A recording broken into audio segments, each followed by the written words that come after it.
Hi guys, welcome to a പുതിയ ദിവസം. ഇന്നലത്തെ വീഡിയോക്ക് ഇത്രയും സപ്പോർട്ട് ഉണ്ടാവുമെന്ന് ഞാൻ ഒട്ടും പ്രതീക്ഷിച്ചില്ല. അതുകൊണ്ട് തന്നെ ഞാനിതൊരു ഇഫ്താർ സീരീസ് ആക്കാനാണ് എൻ്റെ പ്ലാൻ. ഇന്ന് കോളേജിൽ പോയ എന്തിനാന്ന് എനിക്ക് തന്നെ അറിയാൻ പാടില്ല. ആദ്യത്തെ 3 hour ക്ലാസ്സിലായിരുന്നു. എന്നിട്ട് ഇവർക്ക് നേരത്തെ പറഞ്ഞൂടെ. ഉച്ചവരെ അങ്ങ് തട്ടിമുട്ടിയൊക്കെ പോയി. ഉച്ച കഴിഞ്ഞപ്പോഴത്തേക്കും ഒരു അങ്ങ് തുടങ്ങി. എന്റെ പൊന്നെ, എനിക്ക് ഒട്ടും വെത്തണ്ടായില്ല. ഇന്ന് ലോങ് ഇന്റർവെൽ ആയതുകൊണ്ട് അവിടെ കയറി അങ്ങ് കിടന്നു ഉറങ്ങി. പിന്നെ നേരെ വീട്ടിലേക്ക് പോന്നു. വീണ്ടും കിടന്നു ഉറങ്ങി നീറ്റപ്പോഴത്തേക്കും ടേബിളിലാകെ നിരത്തി വെച്ചേക്കുമായിരുന്നു. എല്ലാ ഐറ്റംസും ഉണ്ടായി. പിന്നെ ഒരു കാത്തിരിപ്പായിരുന്നു.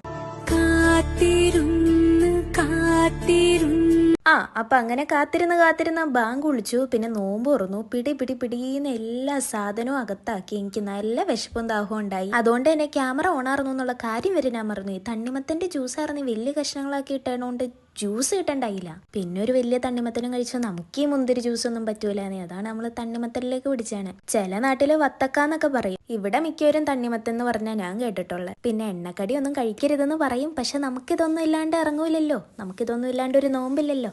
ഏത് പിന്നെ എന്തോ ഒരു ആനേനെ തിന്നാനുള്ള വിശപ്പുണ്ടെന്ന് പറഞ്ഞാലും ഒരു സമൂസയും ഒരു കട്ട്ലേറ്റ് ഒരു ഗ്ലാസ് ജ്യൂസും കൂടെ കുടിച്ചാൽ ആ വിശപ്പ് അവിടെ മാറും. പിന്നെ നോമ്പ് തുറന്നിട്ട് നേരെ നിസ്കരിക്കാൻ കയറി. അത് കഴിഞ്ഞിട്ട് വന്നപ്പോൾ ജീരകക്കഞ്ഞി ഉണ്ടാക്കി വെച്ചിട്ടുണ്ടായി, പത്തിരിയിറച്ചി ഉണ്ടായി. പിന്നെ ജീരകക്കഞ്ഞി കുറേ നാളായി കുടിച്ചിട്ട്, അതുകൊണ്ട് ഇത് കഴിക്കാമെന്ന് വിചാരിച്ചു. പിന്നെ ഞങ്ങൾ കുറച്ച് കൊച്ചു വർത്താനങ്ങളൊക്കെ പറഞ്ഞിരുന്നു. അപ്പോൾ അത്രേ ഉള്ളൂ. കൂടെ അടുത്ത വ്ളോഗായിട്ട് നാളെ കാണാം. ടാറ്റാ.